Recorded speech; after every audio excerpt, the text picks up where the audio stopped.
How are you all today? Thanks for taking the time. Of course, King. Thanks for chatting. Of course. Congrats on an end to an incredible series. I will be invoicing you all for my therapy.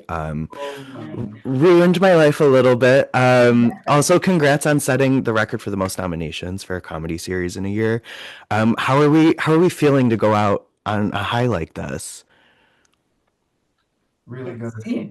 yeah, I mean, Yeah, I mean, We're feeling really it's good. actually in a weird way, I need it because we're so sad about the show ending, and yeah. especially working on the last episodes, and the post process was really sad, and being done with it is really sad. So for people to be like, "Oh, I really connected with it," and for like your peers to be like, "Oh, we really like how you ended it," is really necessary for me to counterbalance my grief. Yeah. Yeah. You wouldn't want to Absolutely. see us if it hadn't happened. Got Yeah. it, got I it. can't imagine. I Noted. can't imagine what it's like to end the show that you've poured so much of yourself into and that you've loved, and then people don't like how it ends. Would be really hard. I bet. We I feel I very bet. lucky and happy because it was certainly So a high wire act or whatever in the end, but we were so glad that people felt something watching it.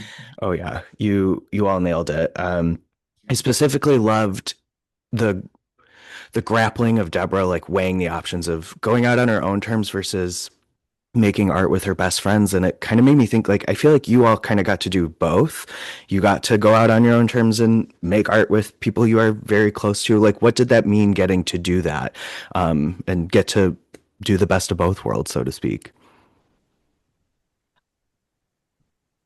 I mean, it's like a honor. It is such an honor and a privilege, like especially in this industry, like you know how lucky you are to work in it. And so anytime you get to make a show, it's a miracle. But yeah, to get to do it with the people we love and for the three of us to have started this project, in 2015, we came up with the Wow. idea and to work on it for so long, and still be friends and married in whatever configuration. uh, and then to have like made so many more people through the process of our cast and crew that now are like family to us. That would have been enough. And then to also get to have the support of a network to let us end the story where we felt it was right for the characters, it's just such a blessing. Yeah, I mean, Definitely. comedy shows, I feel like, don't know if they'll come back the next season. And we didn't always know either. But the fact that HBO let us make 5 seasons of this comedy about a 7-year-old comedian and her writer, and then let us end it in the way that we pitched it, which is, her wanting to call her own light. It's not, it's a, like I said, it's a kind of an intense ending. We, I think we feel so lucky that we were supported by HBO Max and allowed to do it. We Yeah. feel like we really appreciate their trust in the story and in the characters and in us to end it that way. Definitely. One of the most, I think, special moments of that episode in particular, speaking of the characters, was that moment in the club. I, I've never cried harder in my life, I feel like. But can you talk me through constructing such an emotional moment in this very traditionally chaotic space without sacrificing the intimacy of that? I was so floored at how that high wire operated. Well, that was all Lucia. I mean, it wasn't even scripted really like that. Wow. Okay. it was just like they dance at a club. Um, Mm, and then as I'm like, making a season of a show, you're just like it's a marathon sprint, you're sprinting Mhm. for so long. So by the time we were in Paris, we scouted I don't know if it was right when we got there or on our way there, I started to really like dig into that scene and thinking about the overall story, and it started to like dawn on me that there was something in that area that I wanted to do without dialogue, that felt like you were like understanding why Ava went from okay, I'll go on this vacation to I need to try one more time, because we had both of those things already done. Like the next morning she's like, why, like, here's my new printouts or whatever. That was already there. And so yeah, so I worked with Adam to be like, And we Who's our also, CP? our Adam Brecker, our cinematographer, who's shot our whole series. I had been like, we had also were like, I think this is the song. We tried to beat it last minute, but it just that kept being the best song. I think the lyrics work really well, and the tone, because there's something like fun and dancey about it, but there's something like there's an undercurrent of sadness as well, and a little hauntingness when that like second lyric, that kind of like almost, yeah, haunting guy is on the track or whatever. Yeah. And so, yeah, it was kind of like, how do we flip this in the middle of it? So the idea that it's like, it's fun, it's fun, it's fun, and then something shifts and she just experiences anticipatory grief of this is what's about to happen. And this person who I love so much, it's only because she's so happy that she has a realization that this is so fleeting and this is about to Hmm. be, and that like really hits her. And I hope that like it hits the audience in the same moment. And she's like just and Hannah did such a beautiful job Yeah. of doing that kind of emotional turn. And it was a lot of people, Adam was like, okay, let's do these like flashy white lights once the change happens. So it's almost like a light bulb of realization as well. And there's also something kind of like scary about it. It's like it becomes scary and Yeah. sad. And yeah, and Joel Marsh, our camera operator, was also did a beautiful job there, and it was just like a lot of people coming together to execute it. Yeah. It was beautiful. I loved it. And Trina has Um, that song on his like playlist, workout playlist, and I oh wow. tell him to take it off because I'm working on it.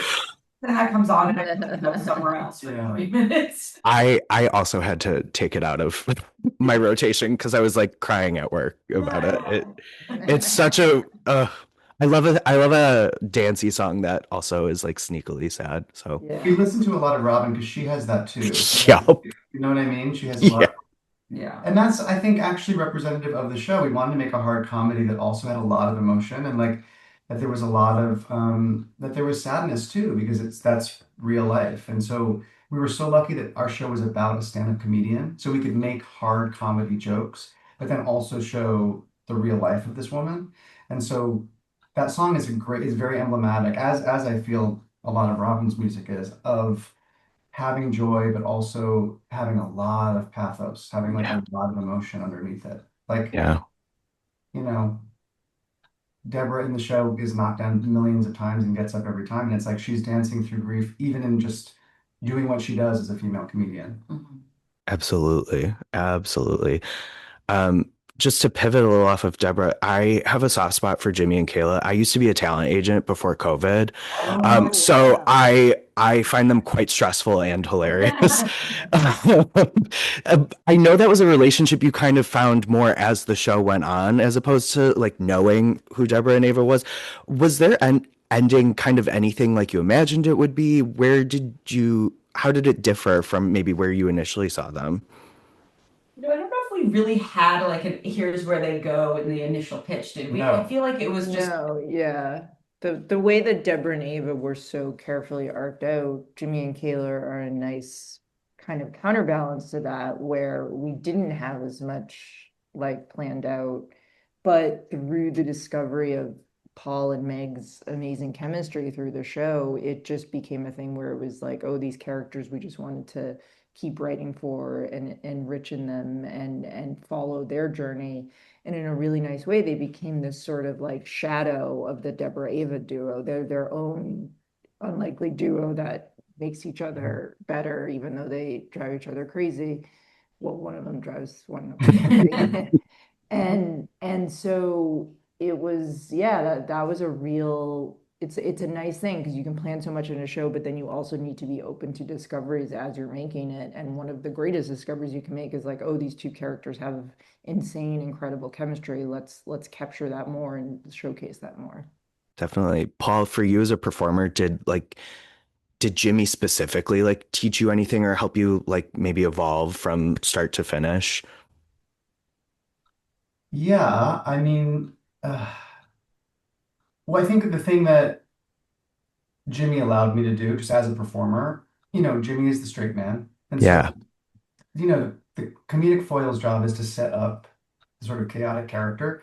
But so it really made me stretch in terms of how do I make that funny? How do you make, because that job can sometimes be a little thankless when you're just doing the Yeah. setup to the punchline.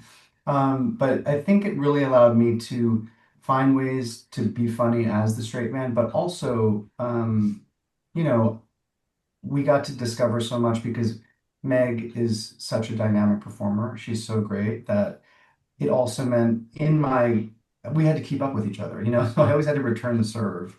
And what was great was in evolving the characters and deepening their relationship, it also allowed Meg and I to have a lot more gears to play. We got to have our own sort of more emotional moments, especially in the final season, as our company that we've started closes and we're um, sort of subsumed by this evil character Kayla's dad. So, there were moments that we got to also be sort of play and lean into the more dramatic elements of the characters, which it was just such a gift to be able to do it. I love them dearly. Wouldn't want to work with them as an agent, but Yeah, love them they'd dearly. be great. They'd be great. They help all the clients. Yeah, no, I love that they always kept the why of being an agent. Like that is such a specific job, and like the why of that to me Yeah, personally like was very true, and it was a nice kind of reminder to those days. So yeah. kudos on that. Well, thank you. Yeah. I think a huge piece of the show for me as a audience member was kind of how things often don't work out maybe the way we want them to, but they work out the way they're meant to. Was for each of you, was there anything in particular that maybe didn't go the way you wanted, but ultimately ended up making like the final episode or the show at large better? Hmm. One thing that we had originally written was that we would not just go to Paris, but that we would also go to Venice. Mm, Because in one day, that episode, when they're hiking in season 3 in the forest, she's like, "Oh, you have to go to Venice, and also you have to try real bread in Paris." And so we had attempted to also go to Venice, as part of the trip, but for a couple of reasons, but honestly, mostly like just getting the show done on time for when we were planning on airing. It just simply couldn't do it all and go in there. And so as it was pretty tight as it was. yeah, And so part of me is I was like, oh, it would have been fun to have them in Venice, but I don't think it would have like changed the story. And so I think in a way, having it be just focused on Paris, it was fine. It was totally worked.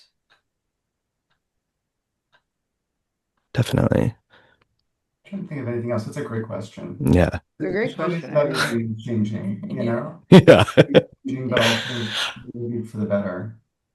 there's a million little, this isn't like a specific answer, but I think like the process of making the show taught me that there's a million, you have to be so adaptable as a Yeah. showrunner. Like there's a million things that you're like, well, it needs to be this, it needs to be that. And then production especially will just like beat the crap out of you into realizing like your perfect dream for it can't necessarily always happen, and so you have to adjust and change things, and then truthfully you look at the show and you're like, I love that scene, I love that worked, so there's, I think it just in general there's a lot of things that wouldn't have been the exact way you planned it, and the you have to be open to like the magic that comes as you adapt and open yourself up to different paths. Definitely. I love because you always talk about the three of you, like the plan you had, but I also have seen like these stories of like being malleable. I think it's such an interesting balance that you guys struck with this um, well-oiled machine you've got. Thank you. Yeah. I mean, it was so helpful to know where we were going for the very Yeah. last scene and the very last episode, but it's also like whether it's Lucia, directing the finale and keeping it alive and discovering things as we made it, that because it's a comedy, we really did, it shouldn't, we don't want to give the impression that everything was exactly in place. It was the switch swatch that nothing could change because we rewrote on the day. We were always doing alts. We were constantly evolving what we thought the perfect version would be. And in that way, we never envisioned that in the finale of the show when we pitched it, that Deborah would be hiring the head of the casino that pushed her out of her residency in the pilot. Like that Mhm. was something that came because she and Chris McDonald had great chemistry. He was such a great character. We really liked having that foil for Deborah. And so that was another thing that we discovered along the way. So it's this mix of having a roadmap for the sort of big tentpole moments, and then also keeping it alive and keeping it fun and discovering things with your cast, with your crew. And that was a real North Star for us, was the best idea wins. It doesn't matter who it's from, if it's a camera operator who's like, I can do this, or if it's from our cinematographer who's like, what about this? Or if it's from Meg Stalter improvising guerrilla mode, we're like, okay, well, we're going to lean into that and write that into the show. It's funny because it was supposed to be something else. Beast mode, I think. Beast mode. Beast mode, It's like yeah. the mode, and we're like, And well, then gorilla mode is just so much fun. Of I guess course. we're writing that to be a literal runner for the season. Which is Mhm. wasn't like she's like, this is a better idea. That's just what came out of I her know. mouth. Of course. She goes to a different cosmos and it comes out. She's not like, I've written some alts, you know what I mean? No. She has the body to be possessed, Yeah. and then I have to, Yeah. Oh, yeah. and we do it together. But then the three of us and our writing staff, like all of us, are like, that's really funny. We've got to now that's going to be, and it was something that they became like a thread. So again, just like having the ending in mind, but then like trying to just discover ways to make it better as we get there was the whole ethos of the show. Absolutely. Well, you got there. I love the show. I'm getting the wrap. I could talk to y'all all day, but thank you for this beautiful, beautiful show. Thank you for taking the time. This is truly a treat for me. So thank you. Oh my God, thank you so much for watching it. Oh my gosh. I wish I could erase my memory and watch it all again. Like truly. You And can, well, you can't erase your memory, but you can watch it. I can famously watch it again. Yourself really hard on the head. Some days have me wanting to do that. So maybe we'll give it a My try. memory is terrible. You should watch it again. You never know. You'll discover new things. Yeah. Well, thank you all so much. And yeah, I am rooting for you all. Oh, you're so sweet. Thank you.